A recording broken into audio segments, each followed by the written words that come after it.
ان الحمد للہ نحمده ونستعینه ونستغفره ونعوذ باللہ من شرور انفسنا ومن سیئات اعمالنا من يهده اللہ فلا مضل له ومن يضلل فلا هادی له واشهد ان لا الہ الا اللہ وحدہ لا شریک له واشهد ان محمدا عبده ورسوله اما بعد فان خیر الحدیث کتاب اللہ وخیر الہدی ہدی محمد صلی اللہ علیہ وآلہ وسلم وشر الامور محدثاتها وکل محدثۃ بدعہ وکل بدعۃ ضلالہ وکل ضلالۃ فی النار۔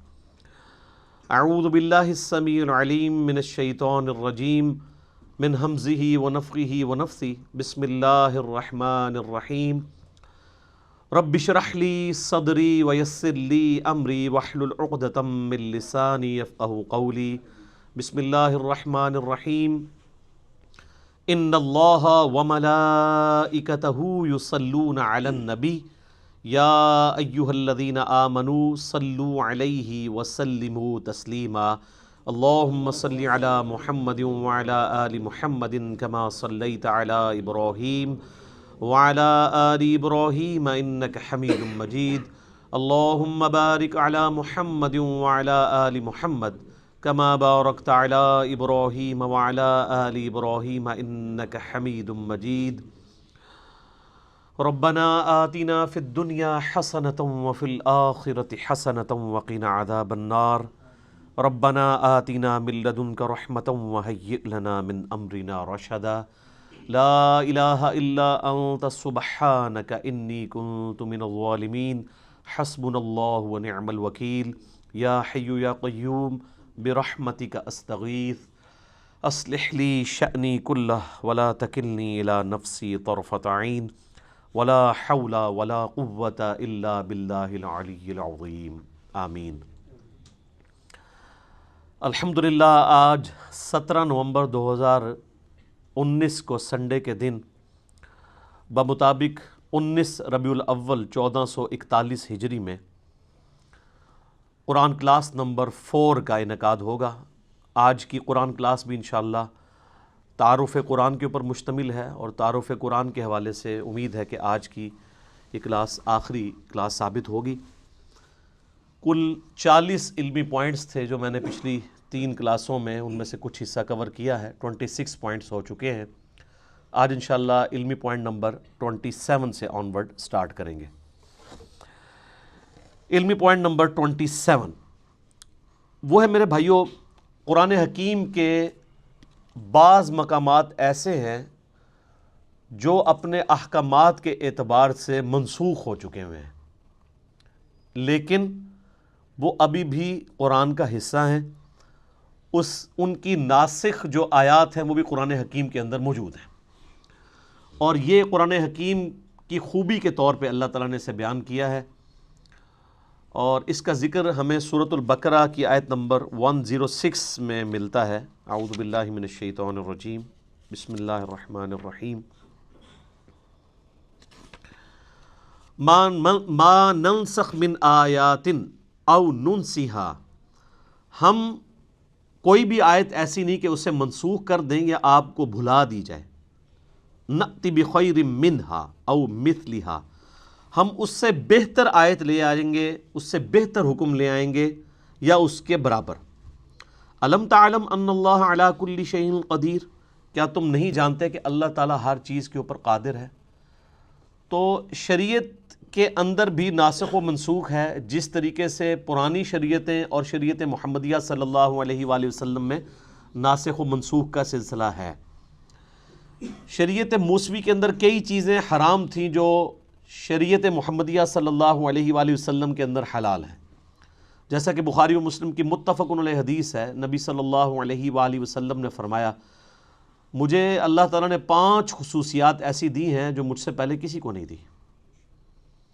ان میں سے پہلی چیز یہ ہے کہ اللہ تعالیٰ نے مجھے پوری انسانیت کے لیے پیغمبر بنا کر بھیجا ہے۔ اگلے پیغمبروں کو اللہ تعالیٰ کسی قوم اور قبیلے کے لیے بھیجتا تھا، میری نبوت پوری انسانیت کے لیے ہے. وما ارسلناک الا کافۃ للناس بشیرا ونذیرا. دوسرا، اگلی امتوں کے اندر نماز کے لیے اسپیسیفائڈ جگہ ہوا کرتی تھی، جبکہ اللہ تعالیٰ نے میری امت کے لیے یہ آسانی دی ہے کہ پوری زمین کو سجدہ گاہ بنا دیا. شریعت موسوی میں تو آپ نمازیں ہر جگہ نہیں پڑھ سکتے تھے سوائے ان معبد والی جگہوں پہ جہاں عبادت ہوتی ہے، ٹیمپلز میں، جبکہ اس امت میں آپ جہاں مرضی نماز پڑھیں. تیسری چیز آپ نے فرمائی مال غنیمت اللہ تعالیٰ نے میرے لیے حلال کر دیا جو اگلی امتوں میں حرام تھا. قرآن میں ذکر ہے اگلی امتوں میں مال غنیمت یعنی کافروں کا جنگ میں چھوڑا ہوا جو مال تھا اس کو اوپن میدان میں لا کے رکھتے تھے، ایک آسمان سے آگ برستی تھی اور اس کو خاک کر دیا جاتا تھا، لیکن اس امت کے لیے اسے حلال کر دیا گیا. سورۃ الانفال نازل ہوئی. چوتھی چیز آپ صلی اللہ علیہ وآلہ وسلم نے فرمایا اللہ تعالیٰ نے ایک مہینے کے روب سے میری مدد فرمائی ہے. یعنی میری امت ایک مہینے کی مسافت پہ ہو تو اللہ تعالیٰ کی طرف سے اگلی جو ان کے مد مقابل قومیں ہیں ان کے اوپر روب ڈال جائے گا. اور پانچویں چیز اللہ تعالیٰ نے میرے لیے شفاعت کا دروازہ کھولنا ہے، مجھے شفاعت کا اذن عطا فرمانا ہے. مسلم شریف میں ایک چھٹی چیز بھی ہے کہ اللہ تعالیٰ نے مجھ پہ ختم نبوت کا سلسلہ فرما دیا ہے. صحیح مسلم میں ایک اور چیز بھی ہے کہ اللہ تعالیٰ نے مجھے جوامع کلمات کے ساتھ مبعوث کیا ہے. تو پچھلی شریعت اور اس شریعت میں بھی ناسخ و منسوخ کا سلسلہ ہے، اور پھر ودن شریعت محمدیہ صلی اللہ علیہ وآلہ وسلم سرکمسٹانسز کے مطابق اللہ تعالیٰ نے احکامات کو بدلا ہے. اب اس کے پیچھے حکمت کیا ہے اللہ تعالیٰ ہمارا یہ ہماری قدرت کا یہ بھی شاہکار ہے کہ ہم اپنی شریعت میں بھی کسی بھی وقت چینج کر سکتے ہیں. اللہ تعالیٰ اپنی شریعت کا بھی پابند نہیں ہے، بس اتنے ایریے کے لیے پابند ہے جتنے ایریے کے لیے، جتنے سرکمسٹانسز کے لیے، اوقات کے لیے اسے پابند کیا گیا. جو یونیورسل ٹروتھ ہیں وہ تو اللہ تعالیٰ ہمیشہ کے لیے ان کا پابند ہے، اس لیے کہ لا تبدیل لکلمات اللہ، اللہ کے کلمات نہیں بدلتے، جو اللہ نے رولز طے کیے ہیں. لیکن جہاں پہ اللہ تعالیٰ خود ہی چیزوں کو وقت اور حالات کے مطابق چینج کرتا ہے، اس لیے نہیں کہ اللہ تعالیٰ پہلے بھی وہ کر سکتا تھا، پہلے کر دیتا تو آپ کے لیے مصیبت کھڑی ہو جاتی. شراب کا اگر حکم پہلے دن ہی حرام ہو جاتا تو کتنے لوگ شراب کو چھوڑتے، اس سے گریجولی کیا گیا. اسی طریقے سے آپ ناسخ و منسوخ میں یہ دیکھیں کہ پہلے جو ہے وہ وصیت کو لازم قرار دیا گیا سورۃ البقرہ میں، وراثت کے احکام نہیں آئے تھے. سورہ نساء کے اندر پھر پوری ڈیٹیل آ گئی، اس کی وجہ سے وہ والی آیات منسوخ ہو گئیں. اب اللہ تعالیٰ نے خود وارث کا حصہ رکھ دیا ہے، ماں باپ کو اتنا ملے گا، بیوی کو اتنا ملے گا، بچوں کو بچیوں کو اتنا، پوری ڈیٹیل سورہ نساء کا دوسرا رکوع. اسی طریقے سے سورۃ الانفال میں ہی پہلے آیا کہ جو ریشو پروپورشن کے اعتبار سے ایک مسلمان 10 کافروں پر بھاری ہے. پھر اللہ تعالیٰ نے فرمایا اب ہم نے تمہاری کمزوری دیکھی ہے، اب یہ وہ ریشو پروپورشن قائم نہیں رہے گی. اس میں اللہ کا کوئی قصور نہیں، اس لیے کہ جو نیو مسلم ہیں ان کے ایمان کا لیول وہ نہیں ہے جو مکے کے مسلمانوں کا تھا. تو اللہ تعالیٰ نے اسے ریوائز کیا اور فرمایا کہ اب ایک مسلمان 2 پہ بھاری ہوگا. یہ نہیں ہے کہ وہ اب بھی 10 پہ ہی بھاری رہے گا. وہ اب جو مسلمان ہیں وہ ابو بکر، عمر، عثمان و علی والے مسلمان تو نہیں ہیں. ٹھیک ہو گیا؟ تو یہ بھی ناسخ و منسوخ. اسی طریقے سے سورہ نساء کے اندر اللہ تعالیٰ نے فرمایا تھا کہ جو زانی ہے عورت اسے قید کر دو یہاں تک کہ اسے موت آ جائے، یعنی پوری زندگی کے لیے گھر سے باہر نہ وہ نکلے. قید سے مراد کسی جیل خانے میں نہیں، گھر کے اندر. اس میں الفاظ ہیں کہ ان کو گھروں میں رکھو. اور پھر اسی آیت میں آیا کہ یا پھر اللہ تعالیٰ جب ان کے لیے کوئی حکم مقرر فرما دے گا مستقبل میں، اور وہ پھر زنا کی سزا آ گئی 100 کوڑوں کی شکل میں سورہ النور کے اندر. تو اس طریقے سے ناسخ و منسوخ کا ایک سلسلہ ہے. قرآن حکیم کے اسٹوڈنٹ کو یہ بھی پتہ ہونا چاہیے. ناسخ و منسوخ تو بہت لوگوں نے اس پہ اوپر کام کیا ہے، اور بعض جو علماء ہیں نا وہ انہی چیزوں کا سہارا لے کے کہتے ہیں قرآن بڑا مشکل ہے. قرآن پتہ ہے اس میں تو کچھ منسوخ آیات بھی ہیں، ان سے ہی پوچھ لیں کتنی ہیں آپ بتا دیں تو ان کو بھی نہیں پتہ ہوں گی. تو کہانیاں کراتے ہیں. ٹوٹل 5 مقامات ہیں، اور وہ بھی آپ ناسخ و منسوخ اس اعتبار سے نہیں ہے بلکہ وہ سرکمسٹانسز کے اعتبار سے. دین جو اسٹیبلش ہمیں پتہ ہے یہی دین ہے، اسٹیبلش ہو کے. یعنی آج کسی مسلمان کے بچے کو یہ بتانا ضروری ہے کہ پہلے شراب جو ہے وہ جائز تھی، بعد میں حرام قرار دی گئی. اینڈ رزلٹ سب کو پتہ ہے. اب اس کے اندر سے کیا نکالنا ہے؟ خام خواہ ایک معاملے کو الجھانا، علمی روب ڈالنا، بلکہ میں اسے علمی رعب نہیں، علمی شہوت کہتا ہوں. جیسے وہ شہوات، یہ شہوت ایسے اردو میں تو لفظ نٹوریس، عربی میں شہوت یعنی کہتے ہیں کسی چیز کی لت پڑ جانا، وہ کسی بھی فارم میں ہو سکتی ہے. یہ ہم اسے سیکس کے ساتھ ریلیٹ کرتے ہیں، ویسے بھی کوئی دنیا کی محبت بھی ایک شہوات، دنیاوی شہوات. جو مسلم شریف میں حدیث ہے کہ اللہ تعالیٰ نے جنت کو جو ہے وہ تکلیف کے ساتھ ڈھانپ رکھا ہے اور جہنم کو شہوات کے ساتھ ڈھانپ رکھا ہے. یعنی دنیا کی جو لذت والی چیزیں ہیں وہ جہنم کی طرف لے جانے والی ہیں، اور جنت تک پہنچنے کے لیے آپ کو شریعت کی ہرڈلز، تکلیف دہ چیزیں عبور کرنی پڑیں گی. تو یہ علمی شہوت ہوتی ہے علماء کی، جو اس قسم کی باتیں کر کے الجھاتے ہیں. اس حوالے سے الفوز الکبیر فی اصول تفسیر شاہ ولی اللہ دہلوی کی جو کتاب ہے، انہوں نے وہ 5 مقامات ڈسکس کیے ہیں، جن میں سے 3 میں نے ویسے ہی فی البدی کر دی ہے. تو یہ چیز بھی اس حوالے سے کلیئر ہونی چاہیے. علمی پوائنٹ نمبر 28 وہ ہے میرے بھائیوں، قرآن حکیم کی کل جو 114 صورتیں ہیں جو میں نے شروع میں بتایا تھا، ان میں سے 113 صورتوں کا آغاز بسم اللہ الرحمن الرحیم سے ہوتا ہے، سوائے ایک صورت کے، اور وہ ہے سورہ التوبہ. اس کے آغاز میں بسم اللہ نہیں ہے، لیکن اوورال پورے قرآن میں 114 بسم اللہ پوری ہیں، کیونکہ سورہ نمل کے اندر آغاز میں بھی بسم اللہ آتی ہے، اور سورہ نمل میں ایز اے آیت بھی آتی ہے، اِنَّهُ مِن سُلَيْمَانَ وَإِنَّهُ بسم اللہ الرحمن الرحیم.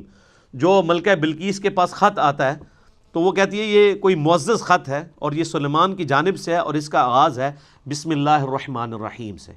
تو وہ بسم اللہ اگر آپ جوڑ لیں تو 114 صورتیں ہیں قرآن کی، اور بسم اللہ بھی 114 ہی ہیں، لیکن 113 دفعہ صورتوں کے آغاز میں، اور ایک جو ہے وہ صورت بغیر بسم اللہ کے ہے، وہ سورہ التوبہ ہے، اور اس کی کمپنسیشن بھی سورہ نمل میں ایز اے آیت بھی ہے. سورہ توبہ کے سٹارٹ میں بسم اللہ نہ آنے کی کئی ایک حکمتیں لوگوں نے بیان کی ہیں. سب سے جو مضبوط رائے ہے وہ یہ ہے، چونکہ اس صورت میں اللہ تعالیٰ کے غضب کا کوڑا برسا مشرکین عرب کے اوپر، کیونکہ اس کا آغاز ہی بڑا جارحانہ ہے، برات، اعلان برات ہے. اللہ تعالیٰ نے بیزاری کا اظہار کر دیا اور اس کے رسول نے ان کافروں سے. یعنی وہ 23 سالہ جو دعوت کا دور تھا، جس میں دعوت، تبلیغ، دعوت، اور اچانک اب 23 سال کے بعد اللہ تعالیٰ کہہ رہے جی اب کوئی ذمہ داری نہیں ہے، 4 مہینے کا ٹائم ہے، یا تو یہ اسلام قبول کریں گے یا عرب کی سرزمین چھوڑ کے چلے جائیں گے، اور اگر عرب میں رہیں گے تو قتل کیے جائیں گے. عذاب استیصال ان کے اوپر آئے گا، کیونکہ اگلے نبیوں کے منکرین پہ بھی تو عذاب آتا تھا نا.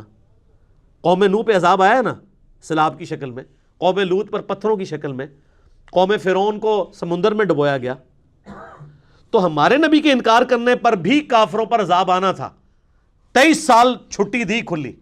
اس دفعہ سورہ توبہ میں آیا کہ اب عذاب کی یہ شکل ہوگی کہ مسلمانوں کی تلواریں ان پہ مسلط کی جائیں گی. اور سورہ توبہ کی آیت ہے 14 نمبر، اللہ تعالیٰ فرماتا ہے مسلمانوں اللہ تعالیٰ انہیں عذاب دے گا تمہاری تلواروں سے. تو نبی علیہ السلام کی کیس میں عذاب استیصال بجائے چنگھاڑ اور آسمان سے پتھر برسنے یا سمندر میں غرق کرنے کی بجائے تلوار کے ذریعے کافروں پر مسلط ہوا، جس کی پہلی قسط جو ہے وہ غزوہ بدر کی شکل میں آئی، اور آخری قسط جو ہے وہ مشرکین عرب پہ غزوہ حنین کی شکل میں آئی. تو یہ نبی علیہ السلام کی خصوصیت ہے. میرا اس پہ بھی لیکچر ہے، مسئلہ 85، قرآن اور قتال ہمارے نبی علیہ السلام کی 2 خصوصیات. ہمارے نبی علیہ السلام کا معجزہ بھی اگلے انبیاء سے مختلف ہے، یعنی وہ حصی معجزہ نہیں ہے دعوی نبوت والا، بلکہ قرآن ہے. اور عذاب استیصال بھی مختلف ہے، اللہ کی طرف سے نہیں ہے بلکہ قتال اور تلوار کے ذریعے مسلط ہوا. تو چونکہ اس کا ذکر تھا، اور یہی آج کل کافر بھی کوٹ کرتا ہے کہ قرآن میں یہ دھمکی لکھی، وہ دھمکی وہ ان لوگوں کے لیے، آج کے کافروں کے لیے نہیں ہے. وہ اللہ کا عذاب ہے ان پر کہ 23 سال کے بعد اب اسلام نہیں قبول کیا، تو وہ اللہ کا کرنا ہوا کہ اسلام قبول ہی کر لیے سب نے. اللہ تعالیٰ نے ان کے دل اسلام کے لیے کھول دیے. وقتی طور پہ تو ڈر کے کیا تو لقاء نے، اور اللہ نے بعد میں ایمان بھی پھر استقامت دے دی لوگوں کو. تو اس لیے سورہ توبہ میں چونکہ اللہ تعالیٰ کی جلالی صفت ڈومیننٹ ہے، غزوہ تبوک کے اعتبار سے ایون صحابہ کرام پہ بھی بڑی یعنی سخت گرفت کی گئی ہے، ان صحابہ کے اوپر جنہوں نے سستی دکھائی. تو اس لیے اس کا آغاز بغیر بسم اللہ کے، اللہ کی رحمان اور رحیم کی صفت کے بغیر ہے. تو یہ 114 کا عدد پورا ہو جاتا ہے جب سورہ نمل میں وہ بسم اللہ کر دی جائے۔ علمی پوائنٹ نمبر 29 وہ ہے میرے بھائیوں، قرآن حکیم میں آیات کتنی ہیں؟ ایسے پبلک میں تو مشہور ہے جی 6666، اے بھی جھوٹ رہا ہے، کہتے گنیاں جے، کبھی گنی کسی نے کہ قرآن حکیم میں 6666 آیات ہے بھی ہیں کہ نہیں؟ قرآن حکیم میں اگر بسم اللہ الرحمن الرحیم سورت کے شروع میں جو آتا ہے اس کو چھوڑ دیا جائے اور صرف سورتوں میں آنے والی آیات کو جمع کیا جائے تو قرآن حکیم میں کل آیات کی تعداد ہے 6236۔ اور اگر بسم اللہ کو بھی شامل کر لیا جائے ایز اے آیت تو ظاہر ہے قرآن حکیم میں 113 جگہ بسم اللہ بھی ہے سورتوں کے آغاز میں۔ وہ جو 114ویں مرتبہ ہے وہ تو سورت کے اندر ہے نا، وہ ویسے ہی ٹوٹل میں شمار ہوئی ہوئی ہے، 113 اس میں ایڈ کریں تو 6349 6349 ہے، اور بغیر بسم اللہ کے کریں تو 6236 آیات۔ یہ 6666 پتہ نہیں کس نے مشہور کر دی ہوئی ہے۔ وہ کورسز میں بھی ایون آپ کے جو اسلامیات پڑھائی جاتی ہے اس میں بھی یہ لکھا ہوا ہے، تو جو اسلامیات کے ٹیچر ہیں ان کو کہے کہ یار یہ کوئی مشکل کام تو نہیں ہے، میرے نا 1-1.5 گھنٹے کی پریکٹس ہے، آپ سورتوں کے شروع میں لکھا ہوتا ہے سورت کے اندر کتنی آیات ہیں وہ جمع کر کے دیکھ لیں، تو آپ حیران ہوں گے کہ آپ کو وہ باتیں بھی جن کے بارے میں آپ کو گمان بھی نہیں تھا کہ یہ تو کم از کم ٹھیک بتائی ہوں گی، وہ بھی غلط بتائی ہوئی ہیں۔ تو ہم پھر رونا کیوں نہ روئیں؟ کوئی صحیح گل دسی ہے تو انہوں نے قرآن کی آیات تک بھی صحیح نہیں بتائیں کہ کل آیات کتنی ہیں، 6236 ہیں اگر بسم اللہ کو حصہ نہ مانا جائے سورت کا۔ اچھا قرآن کا حصہ ہے بسم اللہ، یعنی سورہ فاتحہ سے پہلے جو بسم اللہ ہے یہ لکھی جاتی ہے، مصحف کا حصہ ہے۔ اس میں اختلاف ہے کہ یہ پہلی آیت ہے یا یہ آیت کے بغیر ہے، لیکن اس پہ کوئی اختلاف نہیں ہے کہ بسم اللہ قرآن کا حصہ ہے کہ نہیں۔ 113 کی 13 بسم اللہ قرآن کا حصہ ہے، لیکن ایز اے آیت ہیں یا نہیں ہے اس کے بارے میں اختلاف ہے، اور اس اختلاف سے کوئی فرق نہیں پڑتا۔ اس کی وجہ یہ کہ مصحف تو پھر بھی بسم اللہ سے سٹارٹ ہوتا ہے اور والناس پہ ختم ہوتا ہے۔ ایون کوئی ایسے مقامات بھی قرآن حکیم میں ہیں جہاں پہ کوئی اکا دکا شاذ اقوال ملتے ہیں کہ یہ جو آیت ہے یہ ایک آیت نہیں، یہ 2 آیات ہیں، تو کوئی فرق نہیں پڑتا، اسے کوئی 2 بھی گن لے، مصحف میں جو کچھ لکھا ہے وہ تو اپنی جگہ موجود ہے نا، اس میں کوئی تبدیلی نہیں ہے۔ علمی پوائنٹ نمبر 30 نمبر، قرآن حکیم میں صورتیں عموماً جوڑوں کی شکل میں ہیں، اور یہ اللہ تعالیٰ کی سنت ہے۔ سورہ الذاریات میں ہے کہ اللہ تعالیٰ نے مخلوقات کو جوڑوں کی شکل میں پیدا کیا۔ جوڑا جو ہوتا ہے نا وہ آپ کو پتہ ہے ایک دوسرے کا ریسیپروکل ہوتا ہے، مرد ہے عورت ہے، میل فیمیل، لیکن یہ دونوں چیزیں مل کے ایک مشترکہ مقصد کو اچیو کرتے ہیں۔ جیسے مرد اور عورت دونوں کے ملاپ سے اللہ تعالیٰ نے اولاد کا سلسلہ شروع کیا۔ یہی جینڈرز والا ایشو جو ہے وہ جانوروں میں بھی ہے، ایون نباتات کے اندر بھی ہے۔ تو دونوں ایک دوسرے کے بغیر امپرفیکٹ ہیں، دونوں مل کے پرفیکٹ ہوتے ہیں۔ اس طرح قرآن حکیم میں بھی صورتیں جوڑوں کی شکل میں مل کے ایک پرفیکٹ مقصد کو اچیو کرتی ہیں، جس کی آپ کو سب سے موٹی مثال سورۃ الفلق اور سورۃ الناس ہے۔ یہ بھی جوڑا ہے۔ سورۃ الفلق ان شیاطین کے حملوں کو ڈیل کرتی ہے جو باہر سے حملہ آور ہوتے ہیں، جادو کی شکل میں، حسد کی شکل میں۔ آپ دیکھ لیں، قل اعوذ برب الفلق من شر ما خلق، ہر اس چیز کے شر سے تیری پناہ میں آتا ہوں جو تو نے پیدا کی ہے۔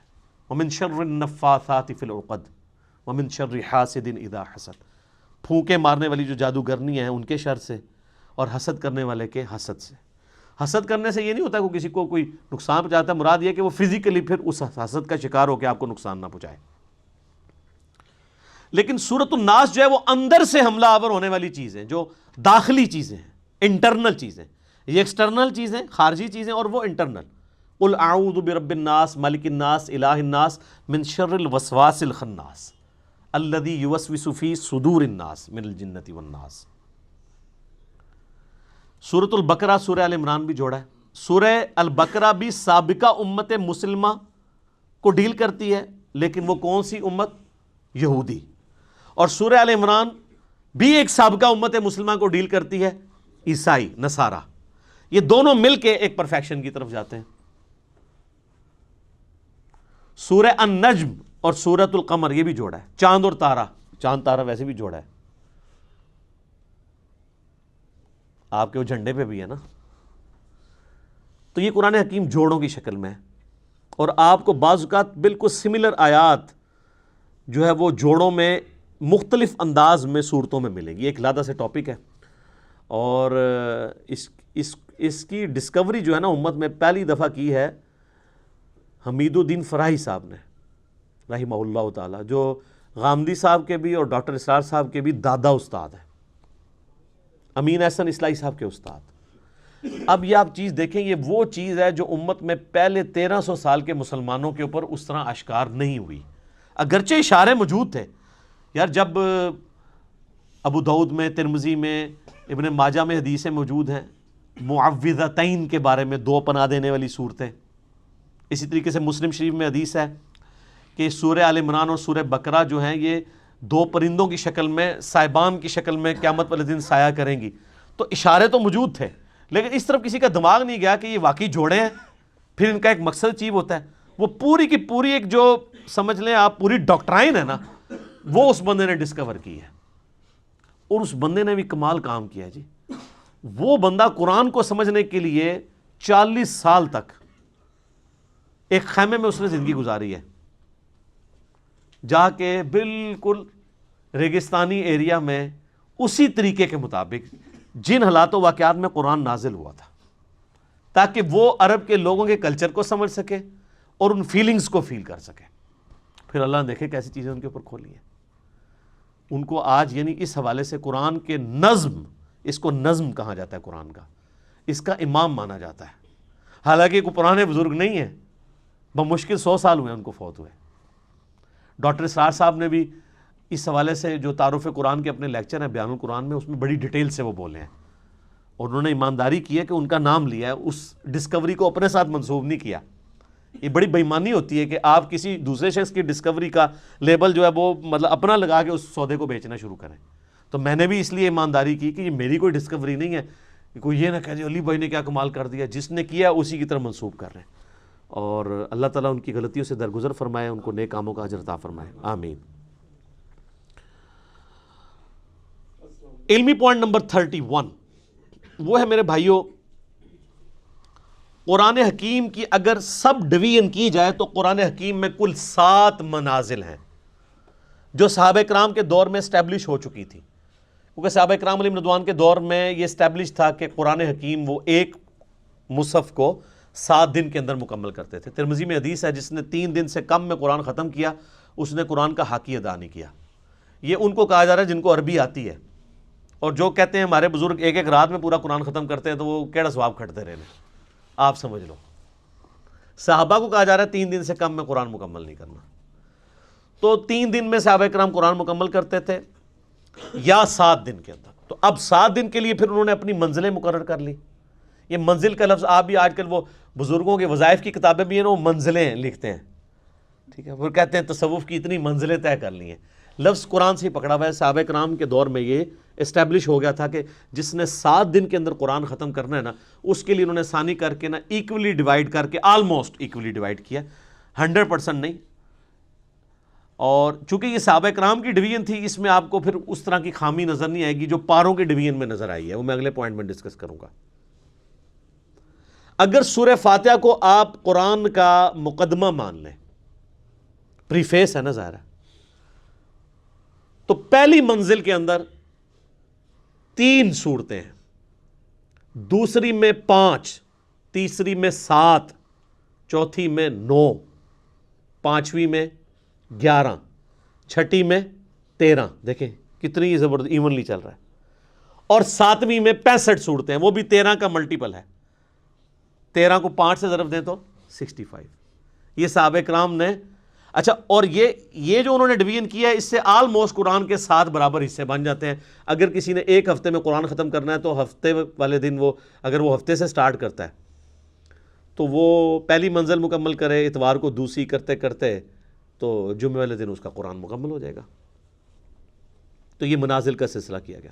علمی پوائنٹ نمبر 32 وہ ہے میرے بھائیوں ذرا کڑوی بات کہ قرآن حکیم کی جو یہ پاروں کی ڈویژن ہے یہ نبی علیہ السلام نے نہیں کروائی، صحابہ کرام نے بھی نہیں کی، یہ تابعین کے دور میں اس کی ڈویژن ہوئی۔ جب لوگ سست ہو گئے، ہفتے میں قرآن مکمل نہیں کر سکتے تھے، تو پھر مشورہ کیا گیا کہ یار چلو مہینے میں قرآن مکمل کیا جائے، تو پھر 30 دنوں کے اوپر سے ڈیوائڈ کر دیا جائے۔ تو میرے خیال ہے کوئی پڑھا لکھا انہوں نے بندہ بٹھایا، انہوں نے جناب اینج کر کے نا قرآن حکیم کھولیا، اینج کیتا اور صفحے گننے شروع کیے، اور قرآن پاک کے 30 پارے بنا کے سائڈ پہ ہو گیا۔ اور وہ بنائے کیا، وہ آج تک ہماری مصیبت ہمارے گلے میں پھیٹا ہے۔ اس کا سب سے بڑا آپ جو بلنڈر دیکھیں ان پاروں میں، چونکہ یہ قرآن و حدیث سے نہیں ہے تو ظاہر ہے انسان تو پھر غلطی کرے گا۔ تو اب مجھے اندازہ لگائیں جو یہ کہتے ہیں کہ جی شیعہ کہتے ہیں 40 پارے ہیں، وہ پارے تو 30 بھی کوئی نہیں تھے، 40 کہاں سے آنے ہیں؟ یہ بات ہی جعلی ہے۔ اگر ان سے پوچھے شیعہ کا قرآن جا کے دیکھا ہے، نہیں۔ یہ اب سعودیہ میں کئی قرآن ہیں وہ پاروں کی ڈویژن کے بغیر چھپ رہے ہیں، وہ بیچ میں سے آیات شروع ہو رہی ہوتی ہیں، کیونکہ پاروں کی ڈویژن کو تو وہ اسٹیبلش مانتے ہی نہیں ہے نا، صورتوں کی ڈویژن ہے، منازل کی ہے۔ اب یہ دیکھیں بلنڈر کیا ہوا ہے۔ پارہ نمبر 13 جو ہے اس کی آخری آیت، ایک آیت صرف، سورۃ الحجر کی پہلی آیت ہے، اعوذ باللہ من الشیطان الرجیم، الف لام را تلک آیات الکتاب وقرآن مبین، اور پوری سورہ ہجر پارہ نمبر 14 میں ہے، ربما یود الذین کفروا لو کانوا مسلمین۔ یہ ایک لائن اگر 14ویں پارے میں چلی جاتی تو یہ سورت تو نہ ٹوٹتی، سورت ہی توڑ دی۔ ایک لائن کے پیچھے، ایک لائن بھی نہیں، یہ آدھی لائن ہی بنتی ہے۔ ایک آیت پارہ نمبر 13 کے اینڈ پہ رکھی اور پوری سورت پارہ نمبر 14 میں کر دی۔ تو یہ کتنی بے وقوفانہ قسم کی ڈویژن ان لوگوں نے کی۔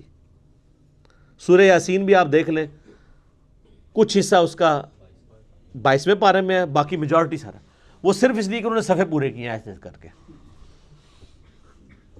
اور یہ ایسے ایسے کر کے بھی اگر آپ الفاظ دیکھیں تو ابھی بھی پورے نہیں ہیں۔ آج کے دور میں تو ہم میتھمیٹیکلی بھی کر سکتے ہیں، ابھی بھی پاروں کو ریوائز کیا جا سکتا ہے، ایونلی ابھی بھی ڈسٹریبیوٹ کوئی نہیں ہے۔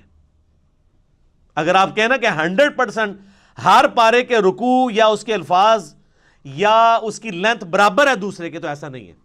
رکوع تو چلے برابر نہیں ہو سکتے، چھوٹے بڑے ہیں، الفاظ تو برابر ہو سکتے ہیں نا، آیات بھی برابر نہیں ہو سکتی، چھوٹی بڑی ہیں، نہیں نظر آئیں گی آپ کو۔ تو یہ پاروں کے ڈویژن کو ہم سرے سے مانتے ہی نہیں ہیں۔ یہ پاروں کی ڈویژن تابعین کے دور میں مولویوں نے، حکمرانوں کی بنائی ہوئی ہے، اس کی کوئی حیثیت نہیں ہے۔ لیکن اب چونکہ یہ اسٹیبلش ہو چکی ہے اور لوگوں کے لیے مہینے میں قرآن ختم کرنا آسان ہے، اسے ہم بدعت بھی نہیں کہتے، یہ انتظامی معاملہ ہے۔ آپ اگر 3 مہینے میں قرآن ختم کرنا چاہتے ہیں تو آپ مزید ڈویژن کر لیں، آپ سال میں قرآن ختم کرنا چاہتے ہیں آپ مزید ڈویژن کر لیں، جتنی مرضی کریں، جس طرح کہ آپ دیکھیں رکوع کے کیس میں ہوئی بھی ہے۔ وہی اگلا پوائنٹ ہے، علمی پوائنٹ نمبر 33۔ قرآن حکیم میں جو صورتوں کے اندر مضامین ہیں نا، ان مضامین کو ذہن میں رکھتے ہوئے ان کو رکوعوں میں ڈیوائیڈ کیا گیا ہے۔ یعنی ایک طرح کا مضمون ہے یا ایک طرح کا ایک واقعہ ہے جو کنکلوڈ ہو رہا ہے، تو اس کو پورے کو ایک رکوع میں رکھا گیا ہے۔ اور یہ کمال کی بات ہے کہ رکوع بھی اگرچہ بعد میں ڈیفائن ہوئے ہیں، صحابہ نے نہیں کیے، لیکن یہ کام جن لوگوں نے کیا ہے بڑی محنت سے کیا ہے، اور واقعی نظر اکا دکا مقامات پہ آپ اختلاف کر سکتے ہیں، ادروائز اگر آپ اوورال دیکھیں نا، جو رکوع ہے نا وہ اتنے پیارے خوبصورتی سے ڈیوائیڈ کیے گئے ہیں کہ پورے کے پورے مضمون ایک رکوع کے اندر کور ہوتا ہے، اور جیسے ہی اگلا رکوع شروع ہوتا ہے ایک نیا مضمون ہے۔ یہ داد دینی پڑے گی، جس طرح 30 پاروں میں انہوں نے جو بلنڈر کیا اس کو ہائی لائٹ کرنا ضروری ہے، یہ داد دینا بھی ضروری ہے کہ رکوعوں کی ترتیب بڑی زبردست لگائی ہے۔ اور اس میں انہوں نے دیکھیں خود مانا ہے کہ پاروں کی ترتیب غلط ہے، اس میں انہوں نے پاروں کا بھی خیال نہیں رکھا۔ ہونا تو چاہیے تھا کہ ایک پارہ ختم ہو رہا ہے تو رکوع بھی ختم ہو، ایسا نہیں ہے۔ آپ ذرا سورہ یاسین کا دوسرا رکوع دیکھیں۔ سورہ یاسین کا دوسرا رکوع جو ہے وہ پارہ نمبر 22 سے شروع ہوتا ہے، وَاضْرِبْ لَهُمْ مَثَلًا أَصْحَابَ الْقَرْيَةِ، یعنی جو بستی کے رہنے والے لوگ تھے جو حضرت عیسیٰ علیہ السلام کے بھیجے ہوئے فرستادے تھے، ان کا ذکر اللہ تعالیٰ نے کیا۔ تو اب ان کا ذکر شروع ہوا پارہ نمبر 22 میں آیت نمبر 13 سے، لیکن یہ سورت ختم ہوتی ہے نا یہ جو پارہ ختم ہوتا ہے اتبعوا من لا يسألكم اجرا وهم مهتدون، لیکن یہاں پہ وہ واقعہ مکمل نہیں ہوتا کہ حضرت عیسیٰ نے جو دو اپنے صحابی یا دو پیغمبر سب پیغمبر بھیجے دعوت کے لیے کسی بستی میں، تو ان کے ساتھ ہوا کیا. تو اس لیے رکوع ختم نہیں ہوتا، رکوع آگے بھی چلتا ہے، اس کا دوسرا رکوع وما لی لا اعبد الذی فطرنی والیہ ترجعون. اب پارہ 23 شروع ہو گیا ہے، لیکن رکوع وہی والا چل رہا ہے دوسرا. کرتے کرتے جب تک یہ کنکلوڈ نہیں ہو گیا نا پورا واقعہ، اس وقت تک وہ رکوع ختم نہیں ہوا، جا کے وہ ختم ہوا ہے آیت نمبر 32 میں. تو رکوع میں مضامین کا خیال رکھا گیا، اور پورے قرآن میں ٹوٹل جو رکوع ہیں وہ ہیں 558 558. اور سجدوں کو بھی اسی میں ڈسکس کر لیں. قرآن حکیم میں 15 مقامات ایسے ہیں جن میں سجدے بھی ہیں، وہ آیات سجدہ ہیں. نبی علیہ السلام کی سنت ہے وہاں پہ سجدہ کرنا، واجب نہیں ہے، کیونکہ بخاری میں حدیث موجود ہے کہ نبی علیہ السلام نے کئی دفعہ وہ آیات تلاوت کی اور سجدہ نہیں کیا، اور حضرت عمر نے بھی نہیں کیا. صحیح بخاری میں حضرت عمر نہ کر کے بتاتے تھے کہ ہم اس لیے نہیں کر رہے تاکہ تمہیں پتہ چلے کہ یہ واجب نہیں ہے. جو ہماری بوڑھی عورتیں بیچارے سجدے سنبھال کے بیٹھی ہوتی ہیں، میں انے سجدے کڈنے نے، کیونکہ وہ واجب قرار دے دیا گیا اسے. اگر کوئی نہیں کرتا کوئی، اور اس کے لیے ماتھا ٹیکنا بھی ضروری نہیں ہے. بخاری میں حدیث ہے صحابہ کرام جب سفر میں قرآن پڑھ رہے ہوتے تھے، اونٹ پہ بیٹھے ہوتے تھے، جیسے ہی آیت سجدہ آتی تھی یوں کر دیتے تھے، ٹو باؤ ڈاؤن، بس ایسے جھکا لیا. یہاں پہ بھی جب آیات سجدہ آتی ہیں، 9 سال میں ہم نے قرآن مکمل کیا ہے تو کبھی نیچے اتر کے نہیں کیا، ہمیشہ میں یہیں پہ یوں کرتا ہوں، باقی لوگ بھی بیٹھے بیٹھے کر لیتے ہیں. بس ڈاکٹر صاحب بیچارے اٹھتے تھے، سیٹ سے اٹھتے تھے، نیچے جاتے تھے، ویڈیو کیمرہ روکتے تھے، چونکہ وہ حنفیت کو فالو کر رہے تھے، اس لیے ان کو پتہ نہیں تھا کہ یہ تو ہے ہی نہیں وہ چیز جس کے اوپر اتنی بڑی مصیبت کھڑی کی گئی ہے، اور اس سے بڑی مصیبت کہ جی وضو ہونا بھی ضروری ہے. تو اس میں میرا کلپ بھی تھا کہ اب پاکستانی ٹیم کے نکاح ٹوٹ چکے ہیں، کیونکہ حنفیوں کے نزدیک اگر آپ بغیر وضو کے سجدہ کریں گے تو یہ اللہ کی توہین ہے، اور اللہ کی توہین کفر ہے، اور کفر سے نکاح بھی ٹوٹ جائے گا، بیعت بھی ٹوٹ جائے گی. تو فقہ حنفی کے مطابق پاکستانی ٹیم کے جیتنے کے اوپر اور سینچریاں مارنے پہ جتنے وہ سجدہ شکر ہیں وہ سارے بغیر وضو کے ہیں، وہ سب کے نکاح ٹوٹ چکے ہیں. لیکن پریشان نہیں ہونا کہ علمی کتابی ہو جائیں اور بخاری مسلم کو فالو کریں پھر کوئی نہیں ٹوٹیں گے. اب یہ نہ ہو کہ اس مسئلے میں فالو کریں اور باقی نماز جو ہے وہ آپ حنفی طریقے پہ پڑھتے رہیں، نماز بھی کتاب و سنت کے طریقے پہ پڑھیں. تو یہ 15 سجدے ہیں، 14 کے اوپر تو سارے متفق ہیں. میں نے اس کے اوپر پورا ایک لیکچر دیا ہے، مسئلہ نمبر 119 وہ 15 کے 15 سجدے بتائیں کون سے ہیں، پھر ان کے اوپر پوری انٹلیکچوئل ڈسکشن کی ہے 8 حدیث کی روشنی میں. اور اس میں نے بتایا تھا کہ سورہ حج کی یہ خصوصیت ہے کہ اس میں 2 سجدے ہیں، ایک بالکل اینڈ پہ جا کے آتا ہے جس کے اوپر نہ قرآن حکیم میں لکھا ہوتا ہے سجدہ، تو لکھا ہوتا ہے ان دا شافعی. ٹھیک ہے، یہ شافعی سجدہ ہے، جیسے سنی درود، شیعہ درود. ٹھیک ہے، ایک سنی بکرا، شیعہ بکرا، سنی مچھلی، شیعہ مچھلی. ہاں، قربانی کے دنوں میں چونکہ شیعہ جو ہے وہ خسی جانور کی قربانی کے قائل نہیں ہے، تو وہ ان کے جو نان خسی جانور ہیں وہ شیعہ منڈی میں بکتے ہیں. اور مچھلی میں بھی اسی طرح ان کا اختلاف ہے کہ جو چھلکوں والی مچھلی ہے وہ کھائی جائے گی، جو بالکل پلین ہوتی ہے وہ نہیں کھائی جائے گی.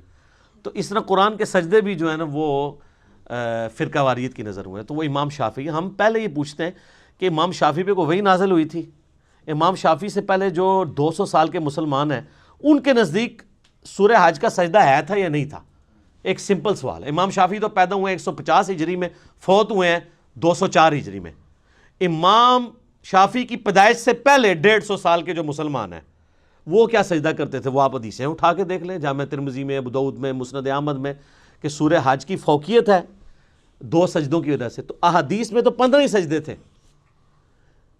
اور امام شافعی کا موقف یہ ٹھیک ہے، یہ امام شافعی کا سجدہ نہیں ہے، یہ احادیث کا سجدہ. اور حدیثیں تو امام شافعی کے ابا اور دادا اور پردادا کی بھی پیدائش سے پہلے کی ہیں.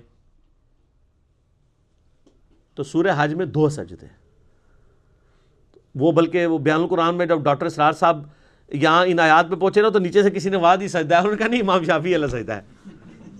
ٹھیک ہے، لیکن وقت کے ساتھ انہوں نے لرن کیا، مطلب وہ سیکھ گئے تھے کئی چیزیں.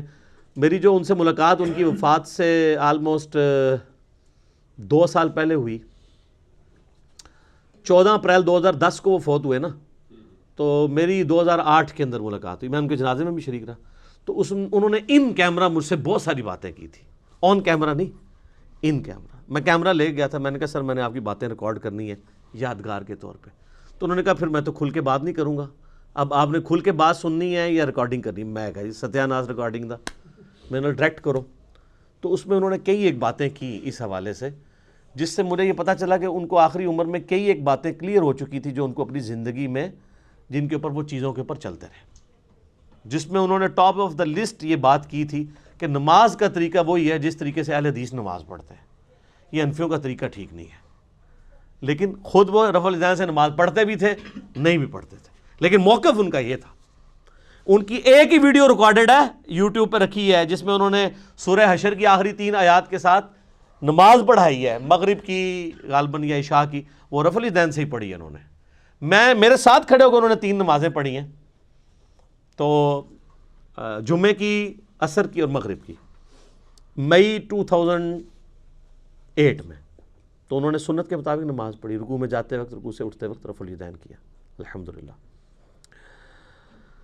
علمی پوائنٹ نمبر 34 وہ ہے میرے بھائیوں، قرآن حکیم فلسفے یا سائنس کی کتاب نہیں ہے، بلکہ یہ کتاب ہے ہدایت انسانی کی۔ اگرچہ اس میں سائنٹیفک فیکٹ سے ریلیٹڈ 1000 سے زیادہ آیات ہیں، لیکن ان فزیکل فینامنا آف نیچر یا التذکیر بآلاء اللہ کے ذریعے اللہ کا تعارف کروایا گیا۔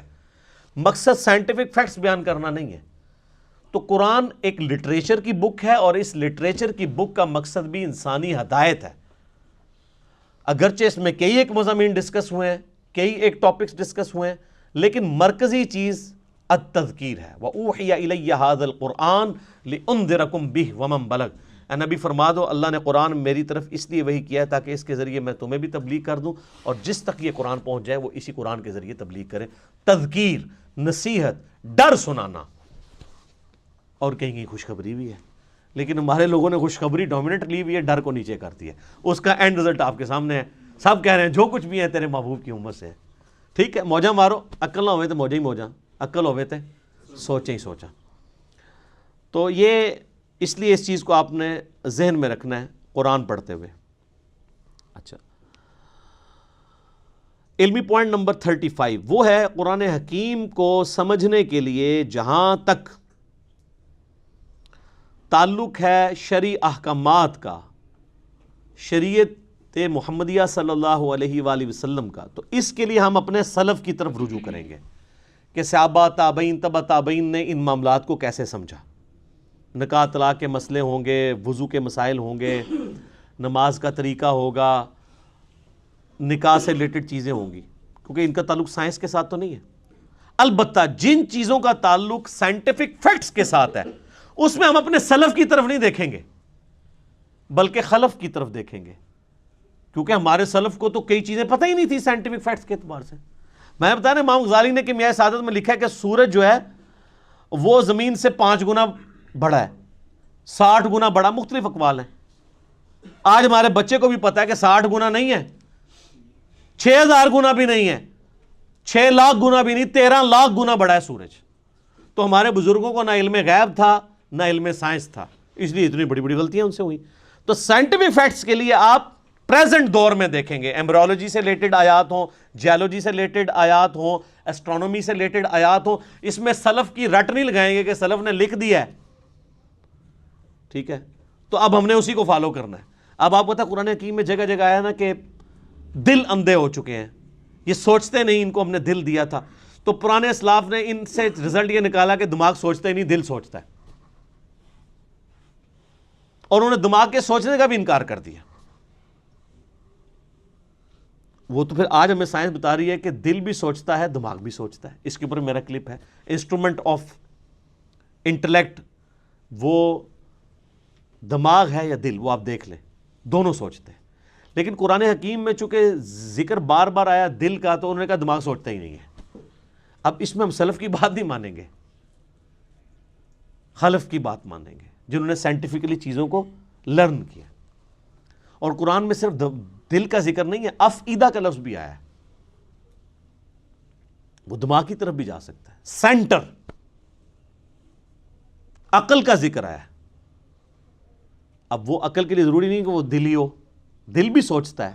یہ بھی علیحدہ بات ہے کہ یہ بھی اب ریسنٹ ڈسکوری ہے، یوٹیوب پہ اس کے حوالے سے ویڈیوز بھی موجود ہیں۔ پہلے لوگ دل کے سوچنے کو نہیں مانتے تھے، چونکہ قرآن لٹریچر کی بک ہے اس لیے قرآن دل کا ذکر ڈومینیٹ کرتی ہے. ایک سائنٹسٹ ہے جس کو پتا ہے کہ دماغ سوچتا ہے, وہ کبھی نہیں کہے گا کہ آج میرا دماغ کر رہا ہے کہ میں بریانی کھاؤں, وہ بھی کہے گا میرا دل کر رہا ہے آج بریانی کھاؤں, کیونکہ لٹریچر کی زبان میں دل کا لفظ ہی بولا جاتا ہے. تو قرآن حکیم کا سٹائل لٹریچر کا سٹائل ہے. تو اس لیے اس چیز کو آپ نے ذہن میں رکھنا ہے, ادروائز آپ کے لیے مصیبت کھڑی ہو جائے گی کہ آپ نے ان احکامات کے اعتبار سے جو ہے وہ سلف کی طرف دیکھنا ہے اور سائنٹیفک فیکٹس کے اعتبار سے خلف کی طرف دیکھنا ہے. اور اس میں یہ بھی یاد رکھیے گا کہ قرآن حکیم میں کامیابی انہی لوگوں کے لیے ہے کہ قرآن پہ عمل بھی کریں. یہ سلف خلف کی بحث میں خالی نہ وہ پڑھے رہیں کہ جی اس آیت کی تشریح یہ ہے, اس کی یہ ہے, اور لوگ یہ وہی چیز ہے جسے میں علمی شہوت کہتا ہوں. یہ علمی شہوت ہے, صرف اس پہ عمل بھی کرنا ہے. عمل کیے بغیر اس کی پریکٹیکل برکات حاصل نہیں ہوگی. صحیح مسلم میں حدیث ہے نا, حضرت عمر کہتے ہیں کہ نبی علیہ السلام فرمایا اللہ تعالیٰ اس کتاب کی وجہ سے قوموں کو عروج دے گا اور قوموں کو زوال بھی دے گا. عروج دیا ہے صحابہ کرام کو, کہاں ان بدوؤں کو اٹھا کے دنیا کا امام بنا دیا, اور وہ رومن اور پرشین امپائر جو ہزاروں سال سے استحصال کر رہی تھی انسانیت کا, اکھاڑ کے رکھتی ہیں ود ان 17 ایئرس. یعنی مسلمانوں کی اگر آپ گراف جو اوپر جانا شروع ہے وہ تو 2 ہجری کے بعد ہے. 2 ہجری میں غزوہ بدر ہے, 3 میں غزوہ احد ہے, 5 میں غزوہ خندق ہے, 6 میں صلح حدیبیہ ہے, 7 میں غزوہ خیبر ہے, 8 میں فتح مکہ ہے, اور 8 ہی میں غزوہ حنین ہے مشرکین عرب کے خلاف آخری جنگ, 9 میں غزوہ تبوک ہے. رومن امپائر بھی بھاگ گئی نبی علیہ السلام کے رعب کی وجہ سے, ورنہ یرموک وہیں پہ ہو جانی تھی. اور اس کے بعد اگلے 3-4 سالوں کے اندر یرموک کے اندر رومن امپائر جزیہ دینے پہ آمادہ ہوگی, جنگ بھی ہار گئی, اور قادسیہ میں اسی سال قادسیہ کے اندر پرشین امپائر ٹوٹ گئی, یہاں تک کہ پوری پرشین امپائر مسلمانوں کے پاس آ گئی. تو یہ صحابہ کرام کو اللہ تعالیٰ نے قرآن کے ذریعے اٹھایا ہے, انہوں نے قرآن پہ عمل بھی کیا ہے. آج بھی جو قرآن پہ عمل کرے گا نا اسی کو قرآن سمجھ آئے گا, ادروائز قرآن اس کو لگے گا یہ تو ایک بے ہنگم سی کتاب ہے, نعوذ باللہ. اور آپ دیکھیں مشرکین عرب کے اندر 2 خامیاں تھیں, اللہ نے وہ کیسی دور کی. نمبر 1 خامی تھی کہ وہ طوائف الملوکی کا شکار تھے, آپس میں لڑتے رہتے تھے. نمبر 2 چٹے ان پڑھ جاہل تھے. اللہ نے یہ 2 خامیاں کیسے دور کی؟ انہیں قرآن کے ذریعے ان کی زبان میں ہی ایسا علم دیا کہ یہودیوں اور عیسائی جو ان کو امی کہتے تھے ان کی زبانیں بھی ان کے سامنے بند ہو گئیں.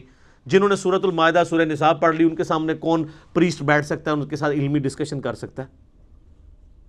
اور دوسری خامی جو طوائف الملوکی تھی, نبی صلی اللہ علیہ وآلہ وسلم کی شکل میں ان کو ایک ایسا لیڈر دیا کہ سارے عرب قبائل ان کے نیچے جمع ہوئے, پھر رومن پرشین امپائر انہیں الٹ ہی دینی تھی نا. اور ان 2 خامیوں کو دور کر کے اللہ نے ان کی 2 خوبیاں یوٹیلائز کر لی. ایک خوبی ان کے اندر یہ تھی کہ جب وہ کسی کو زبان دیتے تھے پھر گردن ہی کٹتی تھی. بیعت کا مطلب تھا کہ اب بس اس کے ساتھ بیعت کر لی, اب جو بھی یہ کہے گا ماننا ہے, چاہے جان بھی دینی پڑے. ابو جہل نے دی ہے نا, کفر کے لیے ہی دی ہے, لیکن زبان پہ قائم رہا ہے, اس کے ماننے والے بھی قائم رہے. یہ تو یہودی تھے جو کمزور ایمان والے تھے نا, ان کو پھر اللہ نے اٹھایا بھی تو نہیں. 10 یہودی بھی مسلمان نہیں ہوئے. اوس اور خزرج نے اسلام قبول کیا نا, عربیوں نے, چٹے ان پڑھوں نے. تو اللہ نے ان کی یہ جو خوبی تھی. اور دوسرا یہ عرب کے لوگ ٹف ماحول کے عادی تھے. رومن اور پرشین امپائر تو اپنے آپ کو سپر پاور کنکلوڈ کر چکے تھے, انہوں نے سوچے نہیں تھا ہمیں کوئی چیلنج بھی کر سکتا ہے. اور یہ عربی روکھی سوکھی کھا کے بھی, کئی دن فاقے کر کے بھی, اونٹوں پہ ریگستانی سفر کر کے بھی, یہ تو عادی تھے ہارٹ آف ماحول کے. ان کی تو کوئی چیز بھی اسٹیک پہ نہیں لگی تھی, نہ ان کے پاس محلات تھے, یہ تو کہیں پہ بھی سو جایا کرتے تھے, ٹھیک ہے, خود بھی پتے کھا کے گزارا کر لیتے تھے. تو ایسے لوگ جن کے لیے دنیا میں کوئی لگژریس لائف نہیں تھی, یہ ان کی بہت بڑی خوبی تھی. تو یہ جب ٹکرائے ہیں تو انہی کا اسلحہ ان سے چھین کے ان کو الٹ کے رکھ دیا انہوں نے. اور پھر ایسی داغ بیٹھی ہے کہ وہ جو شروع کی محنت ہے 1000 سال تک پھر سر دنیا پہ حکمرانی کی ہے نا مسلمانوں نے, سپر پاور رہے ہیں. آج کہتے ہیں جی جناب وہ ہم حکمران تھے پھر کیا ہو گیا. تو جو تھے وہ زمانے میں معزز تھے مسلمان ہو کر, اور تم خار ہوئے تارک قرآن ہو کر. یہ مسلم کی حدیث کا ترجمہ کیا ہے ڈاکٹر اقبال نے جواب شکوہ میں, جو صحیح مسلم میں حدیث ہے اللہ تعالیٰ اس کتاب کی وجہ سے قوموں کو عروج دے گا اور اس کتاب کی وجہ سے قوموں کو زوال دے گا. اسی کو ٹرانسلیٹ کیا ہے. تو یہ بات یاد ہے, اور مجھے ڈاکٹر سرار صاحب کی بات بار بار یاد آتی ہے, انہوں نے تعارف قرآن میں بھی یہ بات کی تھی کہ جو قرآن کی اس دعوت کے اوپر عمل نہیں کرے گا نا, اسے کبھی بھی قرآن کا اتار چڑھاؤ، قرآن کا مزاج سمجھ نہیں آئے گا، کیونکہ آپ ان کیفیتوں سے گزریں گے ہی نہیں۔ قرآن والی کیفیتوں سے آپ کب گزریں گے؟ جب آپ معاشرے سے ٹکرائیں گے۔ قرآن کہہ رہا ہے یہ کرو، معاشرہ کہہ رہا ہے یہ کرو، تو آپ کو معاشرے کی تیکھی باتیں سننی پڑیں گی، اس کی وجہ سے آپ کی تطہیر ہوگی، اللہ کے لیے آپ کو صبر کرنا پڑے گا، ہو سکتا ہے کبھی کبھار گالیاں کھانی پڑیں اور کبھی تک مار تک بھی نوبت آ جائے۔ جب تک یہ نوبت نہیں آئے گی تو وتواصوا بالحق اور وتواصوا بالصبر کیسے آپ کو سمجھ آئے گا؟ میٹھی میٹھی باتیں کرنے سے، میلاد کانفرنسز کرنے سے، محرم کی شیرنی بانٹنے سے، محفل میلاد کرنے سے، محفل قرآن کرنے سے، تلاوت کے محفل قرات کروانے سے اور نعتیہ مقابلے کروانے سے تو کوئی فرق نہیں پڑتا۔ فرق تو اس وقت پڑے گا جب آپ سود کے خلاف بولیں گے، فرق تو اس وقت پڑے گا جب آپ جو ہے ناچ گانے کے خلاف بولیں گے، بے پردگی کے خلاف بولیں گے، بے حیائی کے خلاف بولیں گے، اور آپ یہ کہیں گے کہ بابوں کا دین اور ہے اور کتابوں کا دین اور ہے۔ کتابیں تو یہ بتا رہی تھی، ہمارے بزرگ ہمیں کیا بتا کے گئے ہیں؟ ہر چیز غلط نکلی ہے۔ آج لوگوں کی داڑھیاں سفید ہو گئی ہیں، وہ کہتے ہیں او یار پوری زندگی کہاں گزار دی، اب پتہ چلا دین یہ تھا۔ یہ ہمیں کیا لوگ دین سکھاتے رہے ہمارے بزرگ بابے؟ تو یہ ساری کی ساری کیفیات، ان تکلیفوں سے جب بندہ گزرے گا پھر وہ کندن بنے گا، اور اس کے لیے قرآن پہ عمل کرنا ضروری ہے۔ ادروائز قرآن میں آپ کے لیے کوئی ہدایت نہیں ہے، یہ بھی ایک لٹریچر کی کتاب ہے، جس طرح باقی سٹوری بک ہیں، آپ پڑھ کے سائڈ پہ ہو جائیں۔ جب یہ وہ کتاب ہے جو آپ پہ اثر اس وقت چھوڑے گی، آپ کو اللہ تک اس وقت پہنچائے گی جب آپ اس کتاب پہ عمل کریں گے۔ وہی بڑا مشکل کام ہے، کتاب پہ عمل کرنا تو میرے بھائی یہ تو پولیس رات پہ چلنے کے مترادف ہے۔ پولیس راہ سے تو ایک دفعہ گزرنا پڑنا ہے، اس کتاب پہ عمل کرنے والے کو تو روزانہ پولیس راہ سے گزرنا پڑتا ہے۔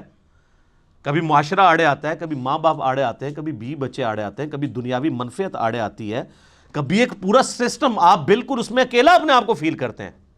اب ہمارے بھائی جب یعنی قرآن و سنت پہ عمل کرتے ہیں، وہ کہتے ہیں ہمیں لگتا ہے معاشرے سے کٹ کے، تو میں کہتا ہوں یار شکر ادا کرو، انگلی کٹا کے شہیدوں میں شامل ہو گئے۔ اب صحابہ کرام کو یاد کرو، اہل بیت کو یاد کرو، جن کو غزوہ بدر میں اس لیول پہ آنا پڑا کہ ایک طرف باپ کھڑا ہے تو دوسری طرف بیٹا کھڑا ہوا ہے۔ آپ پہ یہ نوبت تو نہیں آئی کہ اللہ نے آپ کو یہ آزمایا ہو کہ آپ مسلمانوں کی طرف سے اپنے باپ کو مارنے کے لیے غزوہ بدر میں اتر آؤ، تو تم تو اس قابل ہی نہیں تھے۔ ویسے تم لاکھ کہتے رہو کہ تیرے ہوتے جنم لیا ہوتا، کچھ بھی نہیں سی ہونا، رفع دین پھر بھی نہیں سی تو شروع کرنا، ٹھیک ہے، تیرے ہوتے جنم لیا ہوتا، لازم کہتے رہو، آپ کوئی فرق نہیں پڑتا۔ سر وہ بڑا مشکل وقت تھا، بڑی تکلیف دہ چیزیں تھیں اس کے اندر۔ سیدنا حذیفہ ابن یمان کی حدیث میں بار بار یاد کرتا ہوں، اس کو آپ پلے باندھ لیں، صحیح مسلم میں جہاد والے چیپٹر میں۔ ان کے پاس کچھ لوگ آتے ہیں اور کہتے ہیں حضرت کتنے خوش نصیب ہیں آپ، رسول اللہ کی صحبت کی صلی اللہ علیہ وآلہ وسلم، آپ کی زیارت کی، کاش ہم بھی آپ کا زمانہ پاتے حضور کے ساتھ مل کے جہاد کرتے، ٹھیک ہے۔ جس طرح آج کل لوگ کہتے ہیں کبھی تیرے تلووں سے لپٹ جاتا، کبھی کچھ کرتا، وہ جو حسن نثار صاحب نے پوری ایک نعت لکھی ہوئی ہے۔ باقی حسن نثار صاحب کا جو کردار ہے وہ آپ سب لوگوں کے سامنے ہے، مجھے اس کو ہائی لائٹ کرنے کی ضرورت نہیں ہے۔ وہ جو نعت لکھ رہے ہیں وہ ان کے اپنے اوپر نظر آ رہی ہے، وہ خود فیصلہ کر لیں۔ نعت لکھنا بہت آسان ہے، یہ ہے وہ جو دین بہت آسان ہے، اس پہ چلنا مشکل ہے۔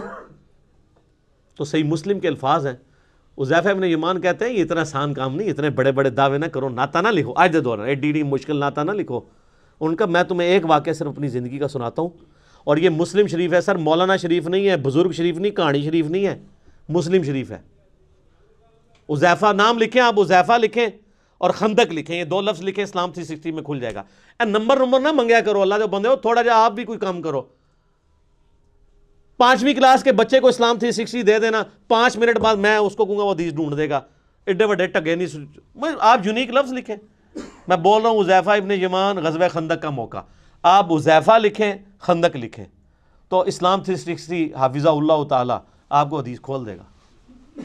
مسلم شریف سلیکٹ کر لیں، مسلم شریف بھی نہ سلیکٹ کریں، حدیث کی کتابیں کریں، وہ خود ہی بتائے گا یہ حدیث کہاں پہ ہے۔ چلو، تو حذیفہ ابن یمان کہتے ہیں رضی اللہ تعالیٰ عنہ، نبی علیہ السلام نے ایک سخت سردیوں کی رات میں، جب کہ آپ کو پتہ ہے غزوہ احزاب کے موقع پہ کتنا مشکل وقت تھا، خندق کھودی ہوئی ہے، اس طرف کافر بیٹھے ہیں، اس طرف مسلمان بیٹھے ہوئے ہیں، سخت سردی ہے، بڑا ٹف ماحول ہے۔ نبی علیہ السلام نے کہا کون ہے جو اٹھے اور جا کے کافروں کی جاسوسی کرے اور جنت میں اپنے نبی کا پڑوس حاصل کر لے. ہائے ہائے ہائے ہائے, یہ سارے نعتوں لے کہتے ہیں میکرو ہو جڑا سی اینج کر کے. یہ کہنا آسان ہے, غلامی رسول میں جو داڑھی نہیں رکھ رہا اس کو موت کہاں سے قبول ہونی ہے؟ غلامی رسول میں جو فجر کی نماز نہیں اٹھ کے پڑھ سکتا بسترا چھوڑ کے, اس نے موت کہاں سے قبول کرنی ہے؟ حضرت حذیفہ ابن یمان کہتے ہیں کہ اتنی بڑی بشارت سن کے بھی کوئی ایک صحابی بھی نہیں تھا جو کھڑا ہو, اس لیے کہ سخت سردی کی رات تھی, لوگ چاہتے تھے کسی اور کی ڈیوٹی لگ جائے.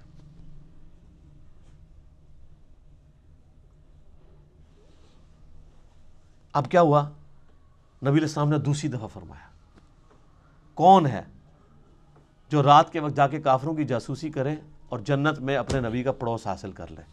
کائنات میں سب سے بڑی کوئی چیز یہی ہو سکتی ہے نا. اس سے بڑی صرف ایک چیز ہے کہ اللہ تعالیٰ کسی کو پیغمبر بنا دے. پیغمبر بننے کے بعد اگر دوسرے نمبر پہ کوئی فضیلت ہے تو جنت میں ہمیشہ کا پڑوس پیغمبروں کا. یہی ہے نا, یہی ہم اللہ سے مانگتے ہیں کہ اللہ تعالیٰ ہمیں بقیع غرقت میں مدفن اور جنت الفردوس میں اپنے محبوب صلی اللہ علیہ وآلہ وسلم کا پڑوس عطا فرمائے, آمین. حضرت حذیفہ کہتے ہیں دوسری بار بھی کوئی نہیں کھڑا ہوا, تیسری دفعہ بھی کوئی نہیں کھڑا ہوا, چوتھی دفعہ نبی علیہ السلام فرمایا حذیفہ. آپ کہتے ہیں میں نے دل میں کہا لو جی مارے کے, اب تو جانا ہی پڑے گا, میری ڈیوٹی لگی, کیونکہ اب تو بائی نیم حکم آ گیا نا. ان کہ یا رسول اللہ, فرمایا جاؤ, اور ساتھ کہا کہ دیکھنا چھیڑخانی کوئی نہیں کرنی, جتنا کام کا ہے اتنا ہی کرنا ہے. کہتے ہیں میں اٹھا, اب سوچ رہا تھا سخت سردی ہیں ریگستان کی, باہر جا کے کیا بنے گا میرا.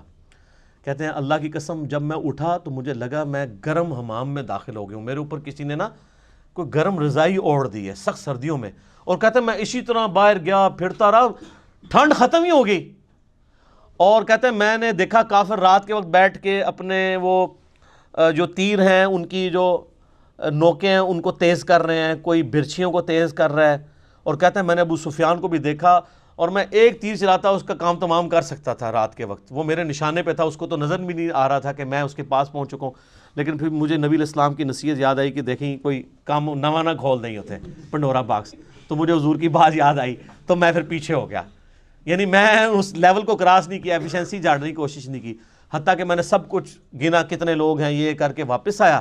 کہتے ہیں جیسے ہی میں نبی علیہ السلام کی مجلس میں داخل ہوا تو وہ جو گرم حمام والا اثر تھا ختم ہو گیا اور مجھے سخت ٹھنڈ لگنا شروع ہو گئی.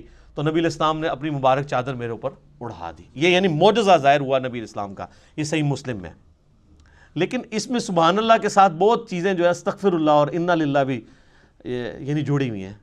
وہ جو انور مقصود صاحب نے وہ کالم لکھا ہے نا کہ تبدیلی کا سفر ایاک نعبد و ایاک نستعین سے شروع ہوا, ان اللہ مع الصابرین سے ہوتا ہوا انا للہ و انا الیہ راجعون پہ ختم ہوا. تو یہ آپ کا سفر بھی یہ صرف سبحان اللہ تک نہ رہے میرے بھائی, بہت تلخ چیزیں اس کے ساتھ جڑی ہوئی ہیں. یہ دعوے کرنا بہت آسان ہے, پریکٹیکلی دین کے اوپر چلنا بہت مشکل کام ہے. تو قرآن حکیم سے ہدایت ان لوگوں کے لیے ہے کہ جو قرآن کو فالو کریں گے. صرف مطلب دعوے کر لینے سے کچھ بھی نہیں ہونا. تو یہ اس پوائنٹ میں ڈسکس کرنا ضروری تھا. باقی پریکٹیکلی اگر آپ نے نبی علیہ السلام کی انقلابی دعوت کو ویڈیو کی شکل میں دیکھنا ہو تو قطر والوں نے 30 اقساط کے اوپر ایک ڈرامہ سیریل بنائی ہے عمر سیریز کے نام سے, جو انگلش میں تو سب ٹائٹل کے ساتھ آ چکی ہے اور اردو میں بھی اب انڈینز نے ڈبنگ کر دی ہے اس کی. ہمارے واٹس ایپ گروپ میں رابطہ کریں, چونکہ یوٹیوب کے اوپر وہ کاپی رائٹس کا ایشو ہے, وہ اپلوڈ نہیں ہو سکتی. فیس بک کے اوپر ہمارے بھائیوں نے اپلوڈ کی ہوئی ہے, منگوا بھی سکتے ہیں. اور اوریجنلی تو وہ عربی میں بنی ہے اور اس کا ٹیسٹ بھی عربی کے اندر ہے, تو اس میں آپ کو عربیوں کی عادتوں کا بھی پتہ چلے گا. انہوں نے پیورلی عرب کا کلچر فلمایا ہے کہ عرب کے لوگ آپس میں کس طرح گفتگو کرتے ہیں. یہاں آپ نے وہ کلچر دیکھنا ہے, پٹھانوں کو دیکھیں, سیم آلموسٹ وہی ریزیمبلنس آپ کو نظر آئے گی. وہ آپس میں بات کرتے ہوئے لگتا ہے لڑ رہے ہوتے ہیں, عربی بھی اسی طرح ہی لڑ رہے ہوتے ہیں, گفتگو کر عام نارمل انداز میں بھی. پھر بات بات پہ محاورے بڑے سخت قسم کے, وہی ہے تیری ماں مر جائے. تو یہ وہ محاورے جو صحابہ کرام بھی استعمال کر لیتے تھے, اس لیے کہ وہ عرب کلچر کا حصہ تھے. یہ جو تارج بھی صاحب جن صحابہ اور اہل بیت کا تعارف کرواتے ہیں نا, یہ نبی علیہ السلام کے صحابہ اور اہل بیت اس طرح کے نہیں تھے. یہ ماڈرن اردو لینگویج کے صحابہ اور تابعین اور تبع تابعین بنتے ہیں. عرب کا کلچر بالکل ڈیفرنٹ تھا. وہ بڑے ذرا ان کے مزاج میں ریگستانی ماحول کے تھے نا، تو وہ ان کے مزاج میں سختی موجود تھی گفتگو کرنے پہ. تو وہ میٹھی میٹھی باتیں کر کے، تو میرے بھائی رومن اور پرشین امپائر تو نہیں تھی انہوں نے الٹنی نا. یہ میٹھی باتوں سے الٹی جاتی ہے. جو بدماش صدیوں سے بیٹھے ہوئے ہیں ان کو اکھاڑنے کے لیے آپ محفل نعت میں ان کو جھموائیں گے یا ان کو شیرنی دیں گے تو وہ اپنی مجلس چھوڑ کے چلے جائیں گے؟ نہیں. یہ تلوار جو اللہ تعالیٰ نے صحابہ کی مسلط کی رومن اور پرشین امپائر پہ، تاکہ ان کو اکھاڑ کے ایک نئے دور کا آغاز کیا جائے. اسی پہ وہ وحید الدین خان صاحب کی کتاب ہے نا، اسلام دور جدید کا خالق ہے. یہ آج جو فریڈم آف ایکسپریشن آپ کو نظر آ رہی ہے، یہ اسلام کی برکت سے ہے. اسلام سے پہلے تو بادشاہ کا دین ہی رعایا کا دین ہوتا تھا. اگر کوئی نہیں قبول کرتا تھا پرسیکیوشن ہوتی تھی. رومن امپائر کو دیکھنے ہزاروں عیسائیوں کو انہوں نے قتل کیا ہے. لیکن جب کانسٹنٹائن II نے خود عیسائیت قبول کر لی، پوری رومن امپائر عیسائی ہو گئی. نبی الاسلام جب آئے اس وقت یہ عیسائی اسٹیٹ تھی، بن چکی بھی تھی، لیکن اس سے پہلے تو نہیں تھی. لیکن یہ اسلام نے آزادی دی کہ نہیں، بادشاہ کوئی بھی ہے، آپ کو حق ہے کہ آپ اپنا دین رکھ سکتے ہیں. اور یہ برکت ہے جو آج آپ اویل کر رہے ہیں کہ ٹرمپ جو ہے ایک متعصب قسم کا یہودی نما عیسائی ہے، لیکن اس کے سامنے بھی جب قرآن تلاوت کیا جاتا ہے خاموشی سے سنتا ہے. امریکہ کے اندر آپ جا کے اسٹریٹ دعوت دیں، لوگ سنیں گے. نماز پڑھیں آپ کے ساتھ، لوگ سیلفیاں بھی بنوائیں گے، برا نہیں سمجھیں گے. لیکن فرعون کے سامنے جادوگروں نے جب ذرا سی بات کی تھی، اس نے کہا میں لٹکا دوں گا تمہیں. یہ فرق ہے. تو اسلام اس دور جدید کا خالق ہے. ٹھیک ہے جی، انشاءاللہ یہ 35 پوائنٹ ہی کور ہوئے ہیں، باقی 5 پوائنٹ انشاءاللہ اگلی دفعہ کور کریں گے. صلو علی الحبیب، اللہم صلی علی محمد وعلی آل محمد کما صلیت علی ابراہیم وعلی آل ابراہیم انک حمید مجید. اللہم بارک علی محمد وعلی آل محمد کما بارکت علی ابراہیم وعلی آل ابراہیم انک حمید مجید. سبحانک اللہم وبحمدک اشہد ان لا الہ الا انت استغفرک واتوب الیک. اللہ تعالیٰ سے دعا ہے جو حق بات میں نے کہی ہمارے دلوں میں راسخ فرمائے. اگر جذبات میں میرے منہ سے کوئی غلط بات نکل گئی، اللہ تعالیٰ ہمارے دلوں سے ہی معاف کر دے. ہمیں کتاب و سنت کی تعلیمات پر عمل کر کے دوسرے بھائیوں تک پہنچانے کی توفیق عطا فرمائے. وما علینا الا البلاغ المبین.